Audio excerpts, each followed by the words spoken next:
যাই, আমরা যদি বারবার আমরা একই ভুল করে যাই, তাহলে আমাদের কপালে আল্লাহ তাআলা যে স্বৈরাচারকে তাড়িয়েছেন এর চাইতে আরো বড় স্বৈরাচার আল্লাহ তাআলা আবার নিযুক্ত করে দেবেন। ঠিক কিনা? এজন্য জনগণ সচেতন হতে হবে, বিগত দিন থেকে শিক্ষা নিতে হবে, আগামী দেশ যেন ন্যায় ও ইনসাফের দেশ হয়। এজন্য আমার ভাইরা, আমাদের প্রার্থী নওগাঁ নওগাঁ সদর আসনের প্রার্থী আসনের সাইম ভাই একজন দক্ষ, একজন সৎ, একজন দেশপ্রেমিক মানুষ। বিগত সময় এই সদর উপজেলায় 22 চেয়ারম্যান ছিলেন, 1 টাকার দুর্নীতি আপনারা দেখাইতে পারবেন না।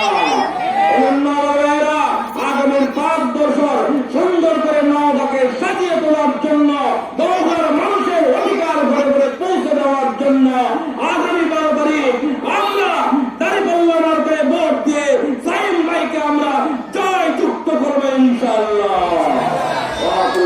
আলহামদুলিল্লাহ রাব্বিল আলামিন। ধন্যবাদ ভাই মোহাম্মদ মুফতি ইসলামুল আলম ভাইকে মূল্যবান এবং প্রাণায়াম থেকে আলোচনা করার জন্য। সম্মানিত উপস্থিতি, আমরা সমাজপাল দেখেছি আর বিগত 54 বছর আমাদের নেতাদের পরিবর্তন হয়েছে, পুরোপুরি পরিবর্তন হয়নি। এই কারণে আমরা সোনার দেশে সোনার কোনো ফসল সাধারণ মানুষ ভোট করতে পারেনি। আসুন আগামী দিন দাঁড়িপাল্লাকে বিজয়ী করে সব নেতৃত্ব প্রতিষ্ঠিত করে সোনার দেশকে সোনার ভবনে পরিচালিত করার জন্য সুযোগ করে দিবেন। সম্মানিত উপস্থিতি,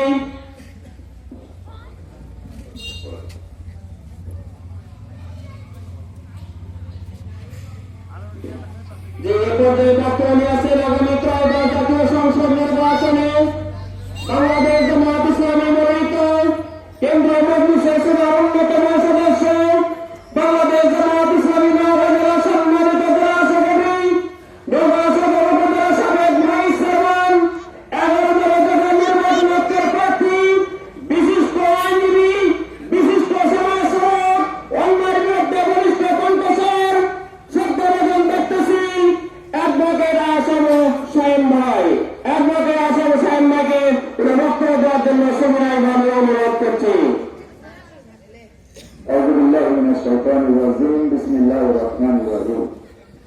বাংলাদেশ জামায়াত ইসলামী অত্র এলাকা কর্তৃক আয়োজিত নির্বাচনী